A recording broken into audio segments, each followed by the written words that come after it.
Alright, on to game 2. If you've watched my previous video, you know that I played a series of small 500-point battles last week.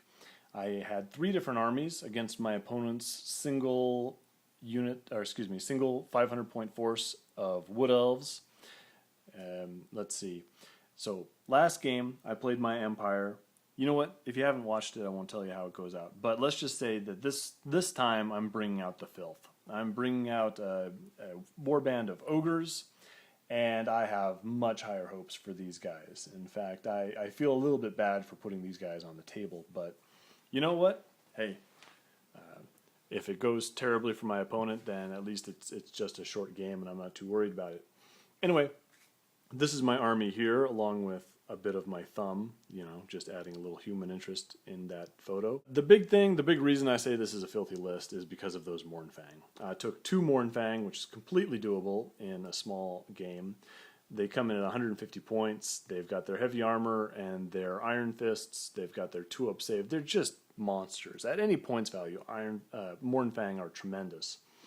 I took the champion upgrade. I think that's a really good value for small units. It means you have to divide up your shots or your hits on this unit, so it could be that these guys are just limping along with 1 or 2 wounds on both models, but they're still hitting at their full potential. So anyway, I really like that. That unit there is called the Callous Saddle Swords. In front of them is a unit of 3 normal ogres, no additional equipment, no command. The Skull Splatterers, those are the old Golfag's mercenary ogres. They are about 1 million years old, but you know me, I like very old models. Upper right, we have the Bludgeoned Path. Those are my group of Chaos Ogres. Full command, additional hand weapons. In front of them, we have my Bruiser. This guy, never seen the table before. I haven't played a game since I painted him, so I'm happy to get him in a game. That's Duke Dunderling. He is an Ogre Bruiser with just an Iron Fist. So very, very basic, but you know, I do like the model. That's another really old one. And there's Selena, my Sabertusk. Again, he's using the same army he did before. He's using 3 Treekin. He's using a Great Eagle. He's got his level 1 Spellsinger with Lore of Fire. He's always going to take the level 1 the Fireball, the signature spell. He's got the Ruby Ring of Ruin. He's got his 10 Glade Guard with a Musician, and he's got his 5 War Dancers with no command. So yeah, we didn't want to go and roll up new terrain and have me run upstairs and pull it out and place it. So we just used the same terrain, but we did place it on the table again. So here's the table after my first turn of movement. I took the first turn and I thought to myself, well, I'm not going to make the same mistake I did last time. I'm going to take that first turn.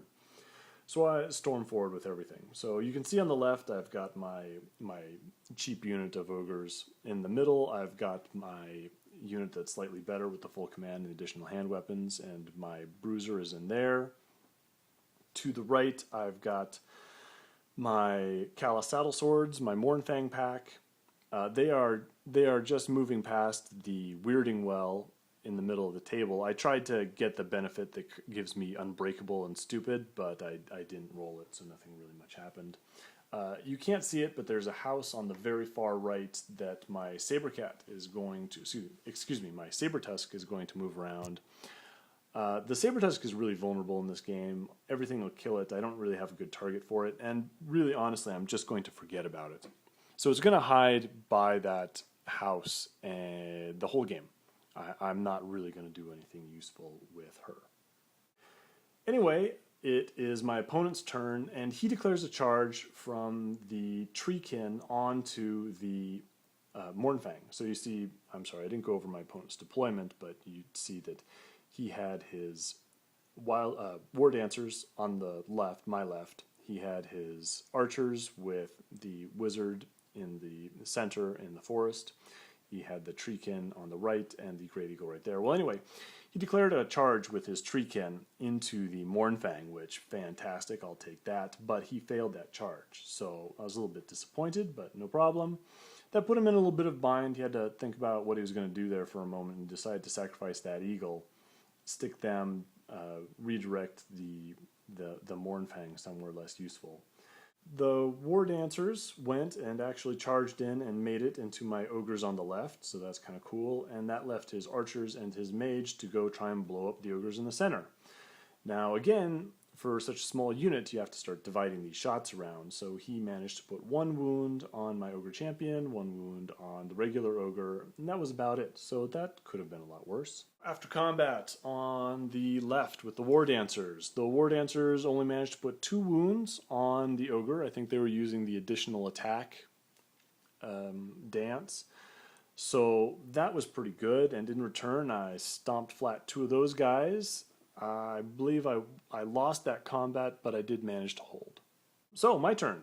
Alright, I'll eat that eagle. Now, my opponent didn't see this coming. I charged in my central ogre unit into the flank of that eagle, so the Mournfang went in the front, the ogres went in the side, and so the idea is I'm going to overrun, and I'm going to hit those treekin, and I'm going to chop those guys down.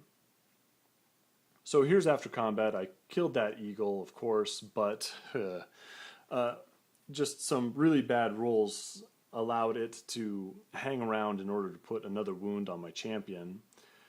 I don't know how it lived through all those impact hits, but it did. And I overran 1 inch shy, so I didn't actually get into combat with those guys. So, could be better, could be worse. I did reform the Mournfang, so that either they can move around that combat and attack those Glade Guard next round, or if the worst happens and those treekin run down my ogres, they win the combat and my ogres break, then the Mournfang are positioned so that they can then countercharge those treekin. Okay, so over here, the War Dancers continued to do their thing, and they killed an ogre. They caused a total of 3 wounds. I'll bet you he used the ward save dance that first round to keep him preserved, and then used the extra attack this round. That would make a little bit more sense. So anyway, he put 3 wounds on my ogres, but in return I smashed all of them. So they're all dead, and I'm happy about that. So now it's my opponent's turn. As you can see, he's charged his treekin into my ogres on the top right. And for his magic and shooting phase, he blows my ogres up.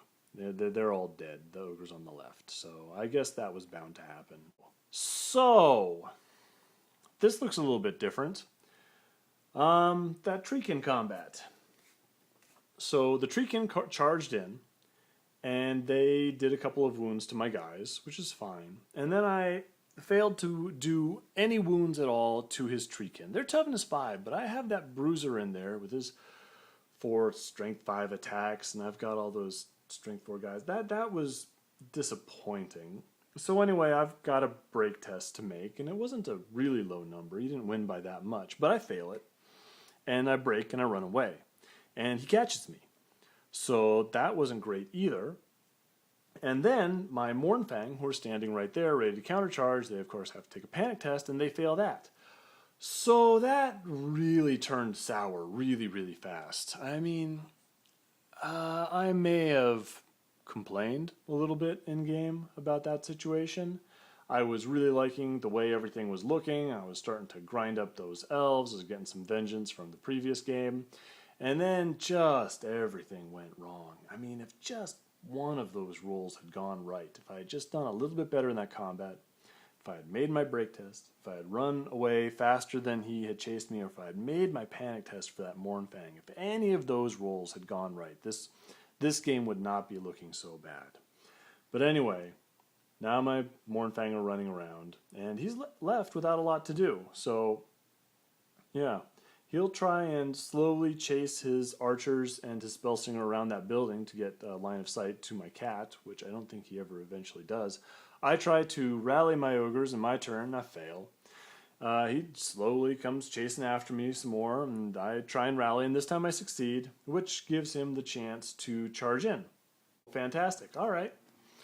He charges in, he goes first, he puts a couple of wounds on all those guys, and I fail every single 3-up save I have to make. I think I took 3 wounds through that whole thing. Just not good rolling. I did kill one of his treekin in return. Either we managed to tie up the combat or I just managed to pass my break test, I don't know. Eventually, I do end up killing all those guys. But it wasn't great. We're getting towards the end of the game. And yeah, and my rolling continues. Eventually, he just blows them all up with shooting and magic. And that kind of sucked. Obviously, he has a lot less models left on the board than he did than after the first game. But ouch, that hurt. I was feeling pretty good about that game. I felt I played reasonably decent, and I probably deserved this. I took what I consider a kind of filthy 500-point list, but it did not do the job. So anyway, so that's 2 games in. 2 games that I've lost in pretty solid fashion. We'll go on to the 3rd game, see how that does. Anyway, I hope that was at least entertaining for you. We've got one more game of these. I'll see you on the next one. Thanks for watching.